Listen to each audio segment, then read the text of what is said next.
വളരെ ചെറുപ്പകാലം മുതൽക്ക് തന്നെ കോഴിക്കോട് പ്രസ് ക്ലബ്ബിൽ ധാരാളം സമയം വരാനും മാധ്യമങ്ങളുമായിട്ട് സംവദിക്കാനും നല്ല നിലയിൽ അവസരം കിട്ടിയ ഒരാളാണ് ഞാൻ.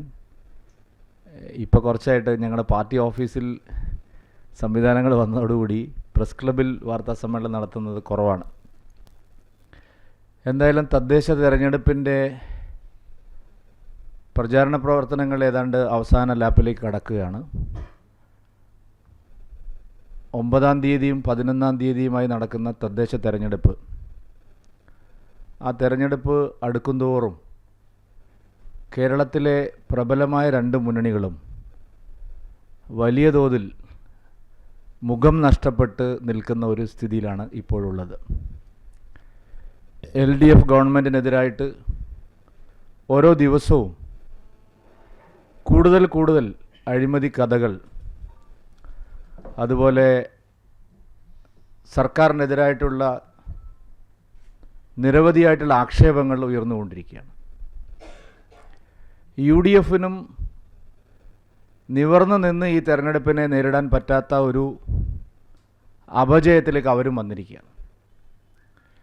ഏറ്റവും ഒടുവിൽ ഇന്ന് കൊല്ലം വിജിലൻസ് കോടതിയിൽ ശബരിമല സ്വർണ്ണക്കൊള്ളയെ സംബന്ധിച്ച് സർക്കാർ അഭിഭാഷകർ നൽകിയ സത്യവാങ്മൂലം,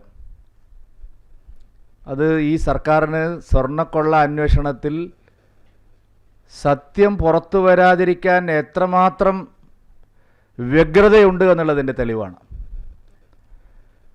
കഴിഞ്ഞ ദിവസം റാന്നി കോടതിയിൽ എൻഫോഴ്സ്മെൻറ്റ് ഡയറക്ടറേറ്റ് ഈ സ്വർണ്ണക്കൊള്ള കേസിൻ്റെ FIR ആവശ്യപ്പെട്ടുകൊണ്ട് ഒരു അന്വേഷണം നടത്തിയിരുന്നു. അന്ന് അവിടെ നിന്ന് അവർ പറഞ്ഞത് ബഹുമാനപ്പെട്ട ഹൈക്കോടതിയുടെ ഉത്തരവ് ഇക്കാര്യത്തിൽ ആവശ്യമുണ്ടെന്നാണ്. കഴിഞ്ഞ ദിവസം ബഹുമാനപ്പെട്ട ഹൈക്കോടതിയിൽ ED ഈ ആവശ്യം ഉന്നയിച്ചുകൊണ്ട് പോയ സമയത്ത് ഹൈക്കോടതിക്ക് യാതൊരു തടസ്സവുമില്ല, ഇതിൻ്റെ FIR അടക്കം വിശദാംശങ്ങൾ തേടുന്നതിന് തടസ്സമില്ല എന്ന് ഹൈക്കോടതി പറഞ്ഞിട്ടും ഇന്നിപ്പോൾ കൊല്ലം വിജിലൻസ് കോടതിയിൽ സർക്കാർ അഭിഭാഷകർ പറഞ്ഞിരിക്കുന്നത് ഞങ്ങൾ ഒരു കാരണവശാലും ED അന്വേഷണത്തെ അംഗീകരിക്കുന്ന പ്രശ്നമില്ല എന്നുള്ളതാണ്. കഴിഞ്ഞ ദിവസങ്ങളിലെല്ലാം മുഖ്യമന്ത്രിയും അതുപോലെ CPMൻ്റെ സംസ്ഥാന സെക്രട്ടറിയും പറഞ്ഞുകൊണ്ടിരുന്നത് സ്വർണ്ണക്കൊള്ള കേസിൽ എല്ലാ വിശദാംശങ്ങളും പുറത്തു വരുന്നതിന് ഞങ്ങൾ അനുകൂലമാണ്, ഏത് കൊലകൊമ്പനായാലും സ്വർണ്ണക്കൊള്ള നടത്തിയവരെ നിയമത്തിനു മുമ്പിൽ കൊണ്ടുവരുന്നതാണ്. ബഹുമാനപ്പെട്ട ഹൈക്കോടതിയുടെ കർശനമായിട്ടുള്ള നിർദ്ദേശം ഇക്കാര്യത്തിൽ സംസ്ഥാന സർക്കാരിനുണ്ട്. SIT രൂപീകരിക്കുന്നതിലും അന്വേഷണ വിവരങ്ങൾ യഥാസമയം ബോധ്യപ്പെടുത്തുന്നതിലും ഹൈക്കോടതി കൃത്യമായിട്ടുള്ള നിർദ്ദേശം ഈ സർക്കാരിന് നൽകിയതാണ്. എന്നാൽ പത്മകുമാറിൻ്റെ അറസ്റ്റോടുകൂടി ഈ കേസ് അന്വേഷണം ഏതാണ്ട് അവസാനിപ്പിക്കുന്ന നിലയിലേക്കാണ് സർക്കാർ പോകുന്നത്. CPMൻ്റെ ഉന്നതരായ രണ്ട് നേതാക്കളാണ് വാസുവും പത്മകുമാറും. അവർക്ക് ആ പാർട്ടിയുമായിട്ടുള്ള ബന്ധത്തെ സംബന്ധിച്ച് ഇനി ഒരു വ്യക്തതയുടെയും കുറവില്ല. സുപ്രധാനമായ പദവികൾ വഹിച്ച രണ്ട് CPMൻ്റെ നേതാക്കന്മാരാണ് സ്വർണ്ണക്കൊള്ള കേസിൽ പ്രതികളായി അകത്ത് കിടക്കുന്നത്. പത്മകുമാറിനാവട്ടെ പുതിയൊരു കേസ് കൂടി ഇപ്പോൾ ഈ അന്വേഷണ സംഘം കൊടുത്തിരിക്കുകയാണ്. ദ്വാരപാലക ശില്പത്തിൻ്റെ കേസ് കൂടി ഇപ്പോൾ പത്മകുമാറിൻ്റെ പേരിൽ ചാർത്തിയിരിക്കുകയാണ്. പത്മകുമാറിൻ്റേതടക്കമുള്ള മൊഴികൾ, അന്വേഷണ സംഘത്തിന് നൽകിയ മൊഴികളുടെ മുഴുവൻ വിശദാംശങ്ങളും ബഹുമാനപ്പെട്ട കേരള ഹൈക്കോടതിയിൽ നിന്ന് ഈ സർക്കാർ മറച്ചുവെക്കുകയാണ് അന്വേഷണ സംഘം. ഈ കേസ് അന്വേഷണം ആരംഭിച്ച സമയത്ത് അറസ്റ്റിലായ ഉണ്ണികൃഷ്ണൻ പോറ്റി മുതൽ പത്മകുമാർ വരെ നൽകിയ മൊഴികളിൽ വളരെ വ്യക്തമായി ഇതിലെ രാഷ്ട്രീയ ബന്ധം മന്ത്രിമാരുടെ അടുത്തേക്കും ഉണ്ടായിരുന്ന ദേവസ്വം ബോർഡ് പ്രസിഡന്റിൻ്റെ അടുത്തേക്കും അന്വേഷണം പോകുന്ന രീതിയിലുള്ള മൊഴികളാണ് എല്ലാ പ്രതികളിൽ നിന്നും അന്വേഷണ സംഘത്തിന് ലഭിച്ചത്. എന്നാൽ ആ മൊഴിയുടെ പൂർണ്ണമായിട്ടുള്ള വിശദാംശങ്ങൾ ഇപ്പോഴും ബഹുമാനപ്പെട്ട ഹൈക്കോടതിയെ അറിയിക്കാൻ അന്വേഷണ സംഘം തയ്യാറായിട്ടില്ല. അന്വേഷണ സംഘത്തിന് വിലങ്ങ് വച്ചിരിക്കുകയാണ് പിണറായി വിജയൻ സർക്കാർ. കാരണം ഇത് ഒരു പത്മകുമാറോ വാസുവോ അല്ലെങ്കിൽ ഒരു ഉണ്ണികൃഷ്ണൻ പോറ്റിയോ അല്ലെങ്കിൽ ഒരു മുരാരി ബാബുവോ മാത്രം ചേർന്ന് നടത്തിയ ഒരു കൊള്ളയല്ല. വ്യക്തമായ ആസൂത്രണത്തിൻ്റെ അടിസ്ഥാനത്തിൽ നടന്ന ഒരു കൊള്ളയാണിത്. അതിൽ മുൻ മന്ത്രിയായിട്ടുള്ള കടകംപള്ളി സുരേന്ദ്രനും പിന്നീട് ദേവസ്വം മന്ത്രിയായിട്ടുള്ള വാസവനടക്കം ഇതിൻ്റെ വിശദാംശങ്ങൾ മുഴുവൻ അറിയാം എന്ന് എല്ലാ പ്രതികളും മൊഴി നൽകിയിട്ടുള്ളത്. കടകംപള്ളി സുരേന്ദ്രൻ്റെ പല ഇടപാടുകളെ സംബന്ധിച്ചും സ്വർണ്ണക്കൊള്ള നടക്കുന്ന കാലത്ത് കടകംപള്ളി സുരേന്ദ്രൻ നടത്തിയ പല ഇടപാടുകളെ സംബന്ധിച്ചും മെറ്റീരിയലായിട്ടുള്ള എവിഡൻസ് ഈ സ്വർണ്ണക്കൊള്ള അന്വേഷിക്കുന്ന അന്വേഷണ സംഘത്തിന് മുമ്പിൽ മൊഴികളായിട്ടും തെളിവുകളായിട്ടും ലഭിച്ചിട്ടുണ്ട്. പക്ഷേ ആ വിവരങ്ങളൊന്നും തന്നെ ഹൈക്കോടതിയെ ബോധ്യപ്പെടുത്താൻ അവർ തയ്യാറായിട്ടില്ല. ഹൈക്കോടതിക്ക് ഇക്കാര്യത്തിൽ സംശയമുണ്ട്. കഴിഞ്ഞ ദിവസം ബഹുമാനപ്പെട്ട ഹൈക്കോടതി ഇതിൻ്റെ ഉന്നതതല ബന്ധത്തിലേക്ക് പോകണം എന്നുള്ള കാര്യമാണ് പറഞ്ഞിരിക്കുന്നത്. സ്വർണ്ണക്കൊള്ള കേസിലെ ഉന്നതന്മാരുടെ പങ്കാളിത്തം പുറത്തു കൊണ്ടുവരണമെന്ന് കർശനമായി ബഹുമാനപ്പെട്ട ഹൈക്കോടതി പറഞ്ഞിരിക്കുകയാണ്. അപ്പോഴും കടകംപള്ളി സുരേന്ദ്രനെ ചോദ്യം ചെയ്യാൻ ഇതുവരെ തയ്യാറായിട്ടില്ല. Outgoing Devaswom board president പ്രശാന്തൻ്റെ മൊഴിയെടുക്കാൻ തയ്യാറായിട്ടില്ല. വാസവനിൽ നിന്ന് ഏറ്റവും ചുരുങ്ങിയത് വിവരങ്ങളെങ്കിലും ചോദിച്ചറിയാൻ സർക്കാർ തയ്യാറായിട്ടില്ല. അപ്പോൾ ഈ കേസ് അന്വേഷണം അട്ടിമറിക്കാനാണ് സർക്കാർ ശ്രമിക്കുന്നത്. എൻഫോഴ്സ്മെൻറ്റ് ഡയറക്ടറേറ്റ് അന്വേഷിച്ചാൽ, ED അന്വേഷണം നടന്നാൽ ഇപ്പോൾ പ്രതികളാക്കപ്പെട്ടവരുടെ അപ്പുറത്തേക്ക് കേസ് അന്വേഷണം പോകുമെന്നുള്ള ഭയത്തിൻ്റെ അടിസ്ഥാനത്തിലാണ് ED അന്വേഷണം ആവശ്യമില്ല എന്നുള്ള നിലപാടിപ്പോൾ LDF ഗവൺമെൻറ് സ്വീകരിച്ചിരിക്കുന്നത്. അതിൻ്റെ ഭാഗമായിട്ടാണ് ഇന്ന് നടന്ന നടപടിക്രമങ്ങൾ. അപ്പോൾ സ്വർണ്ണക്കൊള്ള കേസിലെ സത്യം പുറത്തു വരാൻ മുഖ്യമന്ത്രി പിണറായി വിജയനോ LDF ഗവൺമെൻറ്റോ ആഗ്രഹിക്കുന്നില്ല. എല്ലാ സത്യവും പുറത്തു കൊണ്ടുവരുമെന്ന് ആവർത്തിച്ച് സംസാരിക്കുന്ന CPMൻ്റെ സംസ്ഥാന സെക്രട്ടറി MB ഗോവിന്ദൻ എന്നാൽ ഇതിൻ്റെ അന്വേഷണം ശരിയായി മുന്നോട്ട് പോകാൻ അനുവദിക്കാതെ തടസ്സപ്പെടുത്തുകയാണ്. നേരത്തെ കേരളത്തിലെ പ്രമാദമായ പല കേസുകളിലും കേന്ദ്ര ഏജൻസികളുടെ അന്വേഷണം തടസ്സപ്പെടുത്തിയ അതേ മാതൃകയിലാണ് സ്വർണ്ണക്കൊള്ള കേസിലും ED അന്വേഷണം തടസ്സപ്പെടുത്താനുള്ള ശ്രമങ്ങൾ ഇവിടെ നടന്നുകൊണ്ടിരിക്കുന്നത്. ഈ സർക്കാർ എത്രമാത്രം ഇതിൽ ഭയപ്പെടുന്നു, ശരിയായ സത്യം പുറത്തു വരുന്നതിൽ എത്രമാത്രം ഭയപ്പെടുന്നു എന്നുള്ളതിൻ്റെ തെളിവാണ്. UDF ആവട്ടെ, ഒരു MLA നമ്മുടെ നാട്ടിൽ ബണ്ടി ചോറിന് ലുക്കൗട്ട് നോട്ടീസ് പുറപ്പെടുവിക്കുന്നത് നമ്മൾ കണ്ടിട്ടുണ്ട്. ആന്റണിക്ക് പിന്നെ ലുക്കൗട്ട് നോട്ടീസ് നമ്മൾ പുറപ്പെടുവിക്കുന്നത് കണ്ടിട്ടുണ്ട്. അങ്ങനെയുള്ള കൊടും ക്രിമിനലുകൾക്ക് ഗോവിന്ദച്ചാമിക്ക് ലുക്കൗട്ട് നോട്ടീസ് പുറപ്പെടുവിക്കുന്നത് നമ്മൾ കണ്ടിട്ടുണ്ട്. ഇവിടെ ഒരു MLAക്ക് വേണ്ടിയിട്ട് ലുക്കൗട്ട് നോട്ടീസ് പുറപ്പെടുവിച്ച് പോലീസ് നടക്കുകയാണ്. കോൺഗ്രസ് പറയുന്നത് ഞങ്ങൾ അവരെ പുറത്താക്കി, ഇനി ഞങ്ങൾക്ക് അയാളോട് രാജിവെക്കാൻ ആവശ്യപ്പെടാൻ പറ്റില്ലെന്നാണ്. കോൺഗ്രസ് നേതൃത്വത്തിന് രാഹുൽ മാങ്കൂട്ടത്തിൽ MLAയെ രാജിവെപ്പിക്കാനുള്ള എല്ലാ അവസരവും ഉണ്ടായിരുന്നു. കോൺഗ്രസ് നേതൃത്വം അറിഞ്ഞുകൊണ്ടാണ് രാഹുൽ മാങ്കൂട്ടം മുങ്ങിയത്. അവസാന നിമിഷം വരെ ഈ കോടതിയിൽ നിന്ന് ജാമ്യം ലഭിക്കുമെന്നുള്ള പ്രതീക്ഷയായിരുന്നു കോൺഗ്രസിൻ്റെ KPCC പ്രസിഡന്റിനടക്കം ഉണ്ടായിരുന്നത്. രാഹുൽ മാങ്കൂട്ടത്തിൻ്റെ മെൻറ്ററായിട്ടുള്ള ഷാഫി പറമ്പൻ്റെ സമ്മർദ്ദം, അദ്ദേഹത്തിന് എന്തായാലും ജാമ്യം കിട്ടും എന്നുള്ള നിലപാടാണ് സ്വീകരിച്ചത്. ജാമ്യം കിട്ടിയപ്പോഴാണ് ഒരു ഒറ്റ വരി പാർട്ടിയിൽ നിന്ന് പുറത്താക്കിയിരിക്കുന്നു. നിരുത്തരവാദപരമായ ഒരു സമീപനമാണ്. കേരളത്തിലെ അനേകം മഹിളാ നേതാക്കൾ, കോൺഗ്രസിൻ്റെ തന്നെ മഹിളാ നേതാക്കൾ അവരുടെ ദുരനുഭവങ്ങൾ ആവർത്തിച്ച് കോൺഗ്രസ് നേതാക്കന്മാരോട് എല്ലാവരോടും, ഇവിടെ പറഞ്ഞു കേൾക്കുന്ന പേര് മാത്രമല്ല, പ്രിയങ്ക ഗാന്ധിക്കും രാഹുൽ ഗാന്ധിക്കും അടക്കം ഈ രാഹുൽ മാങ്കൂട്ടത്തിൻ്റെ ചെയ്തികളെ സംബന്ധിച്ച വിവരം ഉണ്ടായിരുന്നു. ആലോചിച്ച് നോക്കണം. പ്രിയങ്ക ഗാന്ധി MP ആണ്. രാജ്യം മുഴുവൻ നടന്ന് സ്ത്രീകളുടെ പക്ഷത്ത് നിൽക്കുന്ന ആളാണ് എന്ന് പ്രസംഗിക്കുന്ന പ്രിയങ്ക ഗാന്ധിക്കടക്കം ഈ വിവരങ്ങളെല്ലാം ഉണ്ടായിരുന്നു. കോൺഗ്രസിന് അങ്ങനെ ചാരിത്രം പ്രസംഗിച്ച് കൈ കഴുകാൻ സാധിക്കുന്ന കേസല്ല ഇത്. ദീപാദാസ് മുൻഷി ഒരു വനിതയാണ്. ദീപാദാസ് മുൻഷിയുടെ മുന്നിൽ മാസങ്ങൾക്ക് മുമ്പേ ഈ പരാതികളെല്ലാം ഉണ്ട്. പ്രിയങ്ക ഗാന്ധിയുടെ മുമ്പിൽ മാസങ്ങൾക്ക് മുമ്പേ ഈ പരാതികളെല്ലാം ഉണ്ട്. അപ്പോൾ ദേശീയ തലത്തിലും സംസ്ഥാന തലത്തിലും വളരെ ഉന്നതരായിട്ടുള്ള എല്ലാ കോൺഗ്രസ് നേതാക്കൾക്കും, കോൺഗ്രസിലെ മഹിളാ നേതാക്കൾ തന്നെ പരാതി നൽകിയ ഒരു കേസിൽ അവസാന ശ്വാസം വരെ ഈ രാഹുൽ മാങ്കൂട്ടത്തിനെ സഹായിക്കാനാണ് കേരളത്തിലെ കോൺഗ്രസ് നേതൃത്വം ശ്രമിച്ചത്. അതുകൊണ്ട് രണ്ട് മുന്നണികളും പ്രതിസന്ധിയിലായി നിൽക്കുന്ന ഒരു ഘട്ടത്തിലാണ് ഈ തദ്ദേശ തെരഞ്ഞെടുപ്പ് നടക്കുന്നത്. ജനങ്ങളുടെ മുഖത്ത് നോക്കി അവരെ അഭിമുഖീകരിക്കാൻ കഴിയാത്ത വിധം അഴിമതിയിലും അതുപോലെ അശ്ലീല കേസുകളിലും ഈ രണ്ട് മുന്നണികളും പെട്ടിരിക്കുകയാണ്. മറ്റൊരു പ്രധാനപ്പെട്ട വസ്തുത, ഈ രണ്ട് മുന്നണികളും തീവ്രവാദ ശക്തികളുമായി ചേർന്നാണ് ഈ തെരഞ്ഞെടുപ്പിനെ നേരിടുന്നത്. ഒരു മടിയുമില്ല. ഈ രാജ്യത്തെ തകർക്കാൻ ശ്രമിക്കുന്ന ശക്തികളോടൊപ്പം, വിധ്വംസക ശക്തികളോടൊപ്പം പരസ്യമായി തെരഞ്ഞെടുപ്പിനെ നേരിടുകയാണ് LDFും UDFും. പലയിടങ്ങളിലും PDP, SDPI തുടങ്ങിയ സംഘടനകളുമായിട്ട് LDF നീക്കുപോക്കുണ്ടാക്കുന്നു.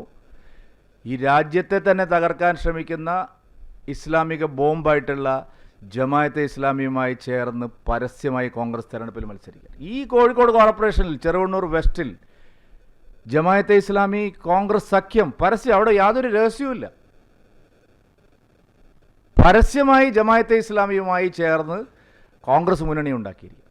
അപ്പോൾ തെരഞ്ഞെടുപ്പിൽ ജയിക്കാൻ രണ്ട് മുന്നണികളും ഈ നാടിനെ ഛിന്ന ഭിന്നമാക്കുന്ന ശക്തികളുമായി ചേർന്ന്, വിധ്വംസക ശക്തികളുമായി ചേർന്ന് തെരഞ്ഞെടുപ്പിൽ മത്സരിക്കുന്നു എന്നുള്ള പ്രത്യേകതയും ഈ തെരഞ്ഞെടുപ്പിലുണ്ട്.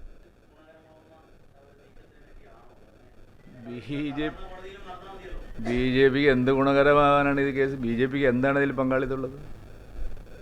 ഞാൻ ഈ കേസ് ഉണ്ടായ ദിവസം ആ മൊമെൻ്റ് മുതൽ പറയുന്നുണ്ട്. CPMകാരും കോൺഗ്രസ്സുകാരും പറയുന്നത് പോലെ നെഞ്ചുവേദനയല്ല. ഈ കേസിൽ ഭാരതീയ ജനതാ പാർട്ടിയെയോ അന്നത്തെ സംസ്ഥാന അധ്യക്ഷൻ എന്നുള്ള നിലയിൽ വ്യക്തിപരമായ എന്നെയോ ഒരു തരിമ്പും ബാധിക്കുന്ന കേസല്ല ഇത്. അതുകൊണ്ട് ഇനി ED കോടതിയിലേക്ക് മാറ്റിയാലും, ഇനി അതല്ല ഇൻ്റർപോൾ അന്വേഷിച്ചാലും, ആരന്വേഷിച്ചാലും ഈ കേസിൽ ഞങ്ങൾക്കൊന്നും മറച്ചു വെക്കാനില്ല.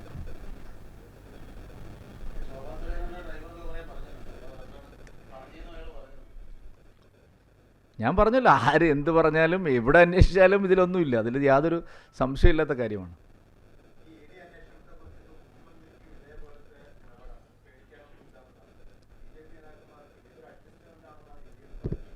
അഡ്ജസ്റ്റ്മെൻ്റ് ആണെങ്കിൽ പിന്നെ എന്തിനാണ് FIR കൊടുത്താൽ? അറ്റ്ലീസ്റ്റ് അല്ല ഞാൻ എല്ലാ കേസിലും ആദ്യഘട്ടം മുതലേ തന്നെ ഇവർ തടസ്സപ്പെടുത്തിയിട്ടുണ്ട്. ഒന്നും പേടിക്കാനില്ലെങ്കിൽ പിന്നെ എന്തിനാ തടസ്സപ്പെടുത്തുന്നു? ഇപ്പോൾ എനിക്കെതിരെ എന്തെല്ലാം ചാർജ് ഷീറ്റ് കൊടുത്തു, ഞങ്ങൾ അത് തടസ്സപ്പെടുത്തിയിട്ടുണ്ടോ?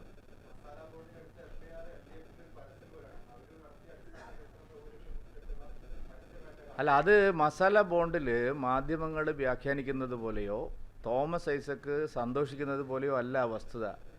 ഇപ്പോൾ നോട്ടീസ് പോയിരിക്കുന്നത് മസാല ബോണ്ടിലെ വാങ്ങിയ പണം ഉപയോഗിച്ച് ഭൂമി വാങ്ങിയതിനെക്കുറിച്ചാണ്. അതായത് അതിലല്ല ഇരിക്കുന്നത്. അത് തോമസ് ഐസക്കിനും മുഖ്യമന്ത്രിക്ക് നന്നായിട്ട് അറിയാം. ഇപ്പോൾ അന്വേഷിക്കുന്നത് അതിലാണ്. പക്ഷേ യഥാർത്ഥത്തിലുള്ള കാര്യങ്ങൾ കൂടി അതിൽ വരും. കാരണം 7.25% ആഭ്യന്തര വായ്പ ലഭിക്കുമായിരുന്ന കാര്യം 9.5% വിദേശത്ത് പോയി വാങ്ങിയതാണ്. അല്ല, ഞാൻ പറഞ്ഞല്ലോ, ഇത് ഇന്ത്യയിൽ ഇതുവരെ കേട്ടുകേൾവിയില്ലാത്ത കാര്യമാണ്. അല്ല, RBI അനുമതി കൊടുത്തത് ഇത് ഇത്രയും പൈസ വാങ്ങിക്കാനല്ല. കാരണം ഇവിടെ തന്നെ 7.25% കിട്ടാനുണ്ടല്ലോ. RBI മാനദണ്ഡങ്ങൾ ലംഘിച്ചു എന്ന് പറഞ്ഞുകൊണ്ടാണ് ഇപ്പോൾ നോട്ടീസ് കൊടുത്തിരിക്കുന്നത്. ആര് പറഞ്ഞില്ലെന്ന്? അല്ല, ഫെമ വയലേഷനും RBIയുടെ മാനദണ്ഡങ്ങളും ലംഘിച്ചിട്ടുണ്ട്. ശരിയായി പിണറായി വിജയനും തോമസ് ഐസക്കും ഭയപ്പെടുന്നത് ഇതിനകത്തെ കമ്മീഷൻ ഇടപാടിനെ സംബന്ധിച്ചാണ്. അത് വരുന്നുള്ള പേടിയാണ്. ഭൂമി വാങ്ങിയത് മാനദണ്ഡപ്രകാരമാണെന്നാൽ പിന്നെ കോടതിയിലങ്ങ് വാദിച്ചാൽ പോരെ?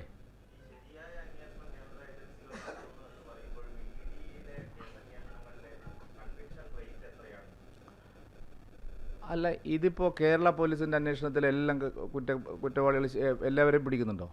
അതൊന്നും പറഞ്ഞിട്ട് ന്യായമില്ല. കൺവിക്ഷൻ റേറ്റ് ഇല്ല, EDക്ക് പിന്നെ എന്താ പറയുക, യോഗ്യതയില്ല, ഒന്നും ഭയപ്പെടാനില്ല എന്ന് പറയുന്നവർ എന്തിനാണെന്ന് എൻ്റെ ഒരു ചോദ്യം. ഒരു FIR ചോദിച്ചാൽ കൊടുക്കാൻ എന്തിനാണ് മടി?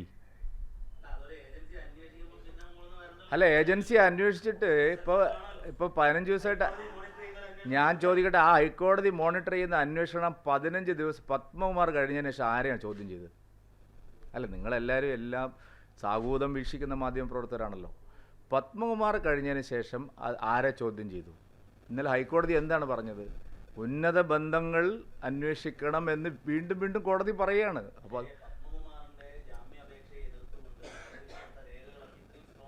അല്ല, പത്മകുമാറിന് ജാമ്യം കിട്ടൂലെന്ന് അത് നിങ്ങൾ അത് വലിയ എന്തോ ഔദാര്യമായിട്ട് കണക്കാക്കണ്ട. പത്മകുമാറിന് ജാമ്യം കിട്ടില്ല. പ്രശ്നം പത്മകുമാർ പറഞ്ഞ ദൈവതുല്യൻ എവിടെ? ആര് പറഞ്ഞിട്ടാണ് ഇതിൽ ഒപ്പിട്ടത്?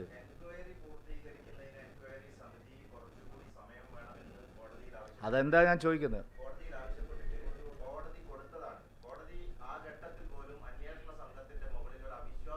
ഉണ്ട്.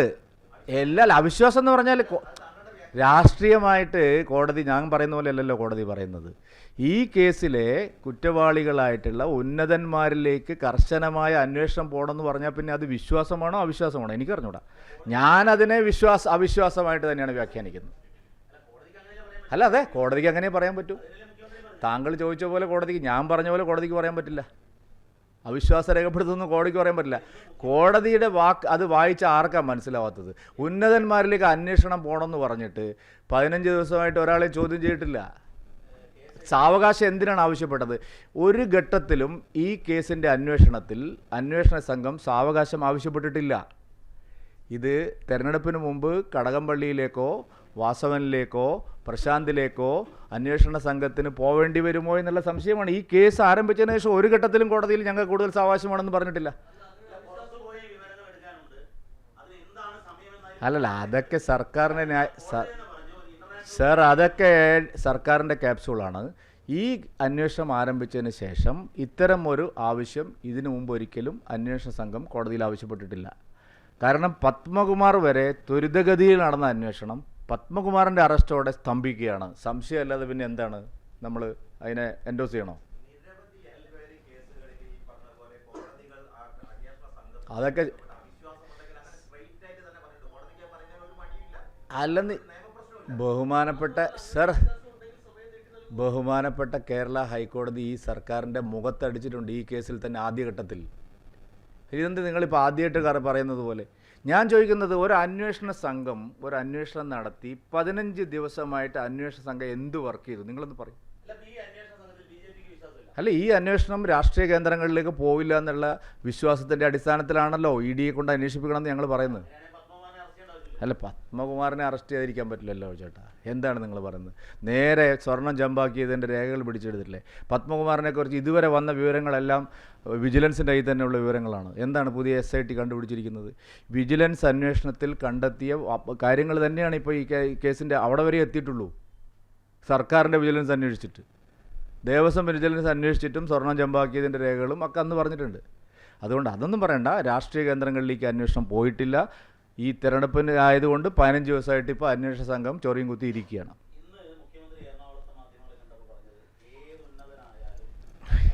ഇത് പറയുന്നല്ലേ? അല്ല, എൻ്റെ ചോദ്യം അല്ല, അത് മുഖ്യമന്ത്രി പറയുന്നത്, മുഖ്യമന്ത്രി അങ്ങനെയല്ലാതെ പറയുമോ? മുഖ്യമന്ത്രി ഉന്നതരെ രക്ഷിക്കുമെന്ന് പറയുമോ? എന്താ കടകംപള്ളിയിലേക്ക് പോകാത്തത്, അന്വേഷിക്കാത്തത് എന്താണ്? എന്തിനാണ് സാവകാശം ചോദിച്ചിരിക്കുന്നത്? എന്താണ് ടെക്നിക്കൽ പ്രശ്നം? അല്ല, നമ്മൾ ഈ ഒരു പോയിന്റിൽ തന്നെ നിൽക്കണമെന്ന് ഞാൻ പറയുന്നില്ല. എന്തിനാണ് സാവകാശം ചോദിച്ചിരിക്കുന്നത്? 13-ാം തീയതി വരെ വെയിറ്റ് ചെയ്യണോ? എന്തെങ്കിലും ഒരു സാങ്കേതികമായ കാരണം പറയണ്ടേ?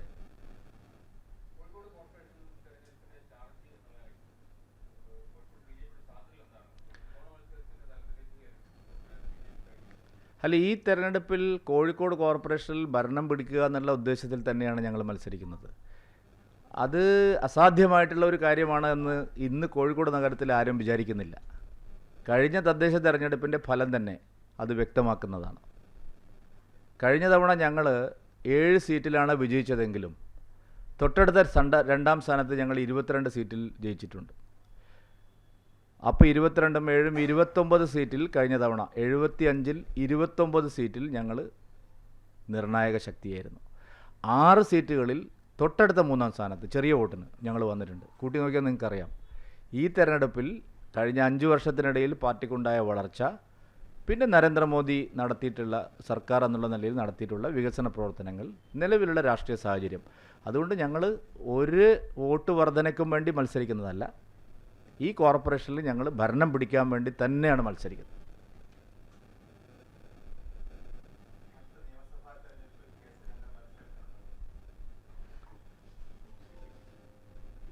ഇപ്പോൾ തദ്ദേശ തെരഞ്ഞെടുപ്പിൻ്റെ ചുമതലയാണ് എനിക്ക് നൽകിയിരിക്കുന്നത്. അപ്പോൾ അത് സംബന്ധിച്ച് എന്തെങ്കിലും ചോദിച്ചാൽ ഞാൻ പറയാം.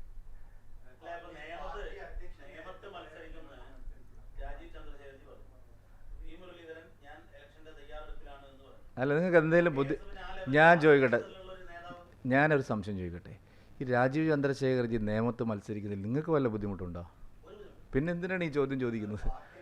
അല്ല, നിങ്ങൾക്ക് എന്തെങ്കിലും തടസ്സമുണ്ടോ? രാജീവ് ചന്ദ്രശേഖർജി നേമത്ത് മത്സരിച്ചാൽ നിങ്ങൾക്ക് എന്തെങ്കിലും പ്രശ്നമുണ്ടോ? അല്ല, അതെ, പിന്നെ എന്തിനാണ് ഇതൊരു വലിയ വിവാദമാക്കി നിങ്ങൾ മാറ്റുന്നത്? ഞങ്ങൾക്ക് ആർക്കും ഒരു പ്രശ്നമില്ലാത്തത് നിങ്ങളിങ്ങനെ ഇടയ്ക്കിടയ്ക്ക് ഇന്നലെയും ചോദിച്ചു എന്നോട്. അല്ല എന്നോട് നിങ്ങൾ മത്സരിക്കുന്നുണ്ടോ എന്ന് ചോദിച്ചാൽ ഞാൻ നിർത്തി. അത് കഴിഞ്ഞിട്ടുള്ള ചോദ്യം ചോദിച്ചുകൊണ്ടാണ്. ശരി, വേറെ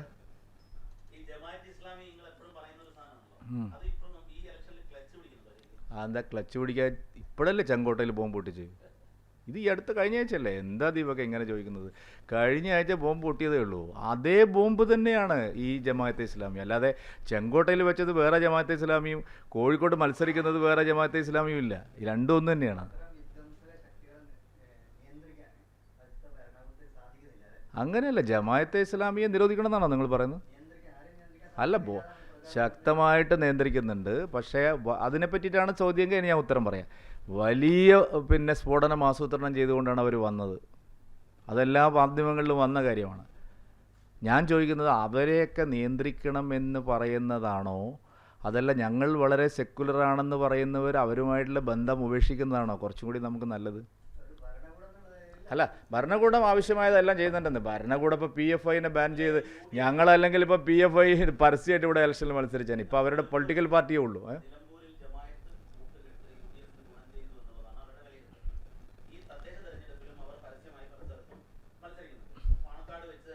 അതെ,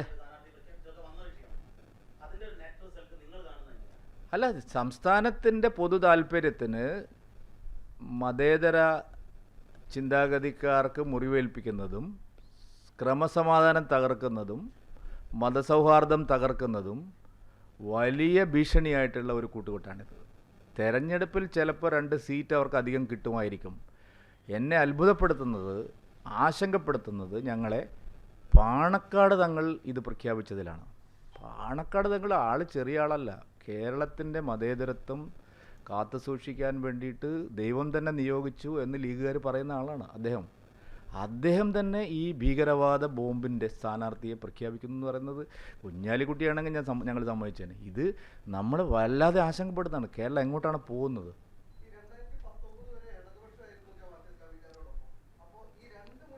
അത് ഞാൻ പറഞ്ഞു.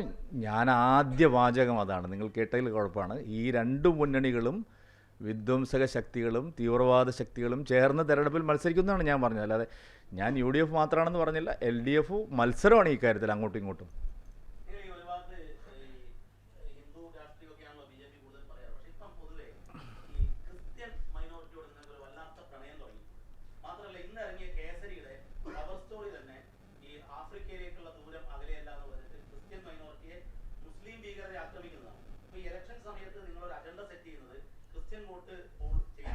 അല്ല, ഇലക്ഷൻ സമയത്ത് അല്ലല്ലോ. ഞങ്ങൾ എല്ലാ മതസ്ഥരുമായിട്ടും ഒരു ആശയവിനിമയത്തിന് ഇടം എപ്പോഴും ഉണ്ട്.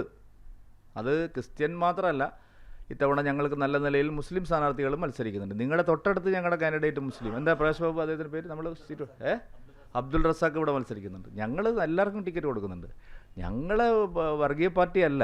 ലീഗുകാർ കൊടുക്കുന്ന പോലെ ഇതല്ല, രാമന് കൊടുത്ത പോലെയല്ല ഞങ്ങൾ കൊടുക്കുന്നത്. ഞങ്ങൾ പാർട്ടിയിൽ അംഗത്വം കൊടുത്ത് ഭാരവാഹിത്വം കൊടുത്ത് അവർക്ക് ടിക്കറ്റ് കൊടുത്താണ്. അല്ലാതെ ലീഗിലും രാമന് മെമ്പർഷിപ്പ് ഉണ്ടായിരുന്നില്ല. എന്താ കാൻഡിഡേറ്റ് മെമ്പർഷിപ്പ്, വേറെന്താ മെമ്പർഷിപ്പ് ആയിരുന്നുണ്ട്. ഞങ്ങളങ്ങനെയല്ല. ഞങ്ങൾ ഭാരവാഹിത്വം കൊടുത്ത് രാമന് പാർട്ടി മുസ്ലിം ലീഗിൻ്റെ ഭരണഘടന തന്നെ പറയുന്നത് മുസ്ലിങ്ങളെ മാത്രം അംഗത്വം കൊടുക്കുന്നതാണ്. ഹിന്ദുക്കൾക്ക് അതിനകത്തൊന്നുമില്ല, അത് വിചാരിക്കേണ്ടത് നിങ്ങൾ.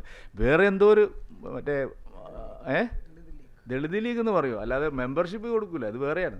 ഞങ്ങളങ്ങനെ ഞങ്ങളെല്ലാവരും കൊടുക്കും. ക്രിസ്ത്യാനികളോട് മാത്രമല്ല മുസ്ലിങ്ങളോടും തികഞ്ഞ സൗഹാർദ്ദപരമായ സമീപനം സ്വീകരിച്ച് മുന്നോട്ട് പോകണമെന്നാണ് ഞങ്ങളുടെ ഔട്ട്റീച്ച്. ഞങ്ങൾ അതിനു വേണ്ടിയുള്ള ശ്രമം.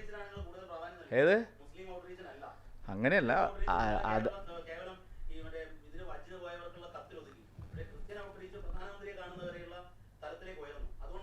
അല്ല, അതിന് നല്ല ശ്രമം ഞങ്ങൾ നേരത്തെ തുടങ്ങിയതാണല്ലോ, അത് പുതിയ ചോദ്യമല്ലല്ലോ. ക്രിസ്ത്യൻ ഔട്ട്റീച്ച് ഞങ്ങൾക്ക് അധികം സ്വാധീനമില്ലാത്ത ജനവിഭാഗങ്ങളിലേക്ക് ഇറങ്ങാൻ വേണ്ടിയിട്ട് ശ്രമിക്കുന്നത് നല്ല കാര്യമല്ലേ? അതിനെ എന്തിനാ ഇത്രയും ഒരു ആശങ്കയോടെ കാണുന്നു? പിന്നെ അല്ലാണ്ട് ജമാഅത്തെ ഇസ്ലാമി ഇത്ര നല്ല സാധനമാണോ? അല്ല, ജമാഅത്തെ ഇസ്ലാമി എന്താണെന്ന് ഇവിടെ ആർക്കും അറിയാത്തത്? ഒന്ന് നിരോധിച്ചല്ലോ, ഇനി ബാക്കി വേണമെങ്കിൽ നിരോധിപ്പിക്കാം.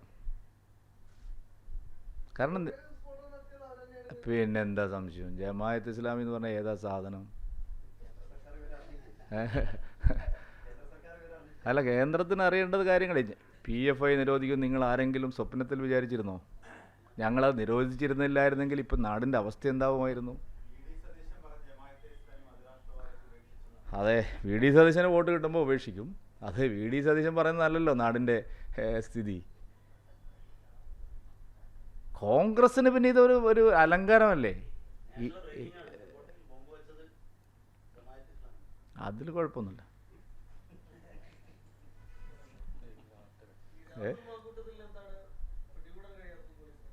പിടികൂടാത്തതാണോ അല്ല കഴിയാത്തതാണോ അല്ല പിടികൂടാത്തതാണോ? അതാണ് ഞങ്ങളും ചോദിക്കുന്നത്.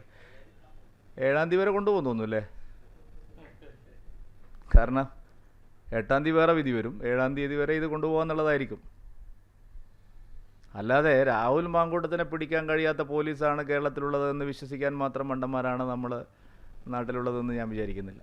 കേരള പോലീസിന് അത്ര കഴിവില്ലാത്തവരാണ്. ഒരു MLA കണ്ടുപിടിക്കാൻ അത് എവിടെയാണെന്നുള്ളതിനെ സംബന്ധിച്ച് പോലീസിന് നല്ല ബോധ്യമുണ്ട്. അത് പിടിക്കാത്തതിൻ്റെ കാരണം ഇത് വച്ചിട്ട് മറ്റു പല കാര്യങ്ങളും വഴിതിരിച്ചു വിടാമെന്ന് വിചാരിച്ചിട്ടാണ്.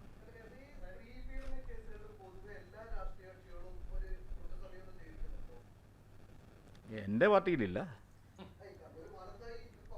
പാലത്തായിൽ നടന്നത് എന്താണെന്ന് നിങ്ങൾക്കറിയില്ലേ? അതിഭീകരമായിട്ടുള്ള, കേരളത്തിൽ ഒരിക്കലും അങ്ങനെ ഒരു കേസ് റിപ്പോർട്ട് ചെയ്തിട്ടുണ്ടോയെന്ന് എനിക്കറിയില്ല. ആ കേസ് അന്വേഷണം നടത്തിയ എല്ലാ ഉദ്യോഗസ്ഥരും അതിൻ്റെ വിശദാംശങ്ങൾ ധൈര്യപൂർവ്വം പൊതുസമൂഹത്തിൽ പറഞ്ഞിട്ടുള്ളതാണ്.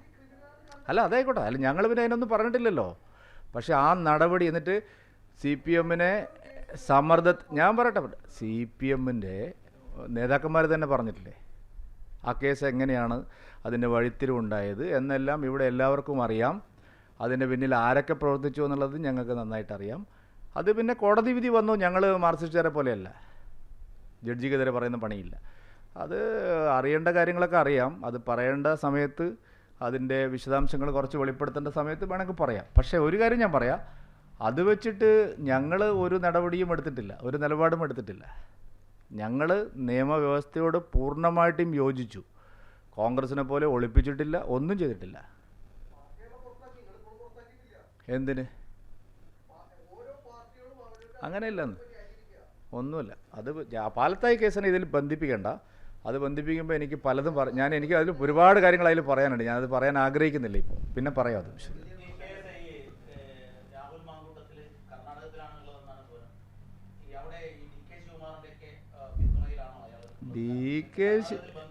അല്ല, ഇല്ലെങ്കിൽ തന്നെ ബന്ധമുണ്ടല്ലേ? മറ്റേ ഈ വ്യാജ ഐഡൻറ്റിറ്റി കാർഡ് ഉണ്ടാക്കിയത് അവർ തന്നെയല്ലേ? DK ഒന്നല്ലേ, അത് വേറെ കേരളക്കാർ തന്നെ. പഴയ രാഹുൽ മാങ്കൂട്ടത്തിനെ ആരാണ് സംരക്ഷിക്കുന്നത് അവിടെ എന്നുള്ളത് ഇവിടെ പകൽ പോലെ എല്ലാ മാധ്യമപ്രവർത്തകർക്കും അറിയുന്ന കാര്യം. അത് പിണറായി വിജയൻ്റെ പോലീസിന് അറിയില്ല എന്ന് പറഞ്ഞാൽ, അതായത് മുറിയെടുത്ത് കൊടുത്ത ആളെ പിടിച്ചു എന്ന് പറയുന്നു, ഡ്രൈവർ അറസ്റ്റ് ചെയ്തു എന്ന് പറയുന്നു, ഫോൺ ഇടയ്ക്കിടയ്ക്ക് ഓണാവുന്നു എന്ന് പറയുന്നു. അതെ, ദീപക്കിന് വിവരം കിട്ടിയിട്ടുണ്ടാവുമല്ലോ ആഭ്യന്തര വകുപ്പിൽ നിന്ന്. അതൊക്കെ അറിഞ്ഞുകൊണ്ടുള്ള കളിയാണ്. അത് നമുക്ക് എല്ലാവർക്കും മനസ്സിലാവും, നാട്ടിൽ ആർക്കും മനസ്സിലാവുന്നതാണ്. അതിങ്ങനെ നീട്ടി നീട്ടി നീട്ടി കൊണ്ടുപോകുക എന്നുള്ള ഉദ്ദേശം സർക്കാരിനുണ്ട്.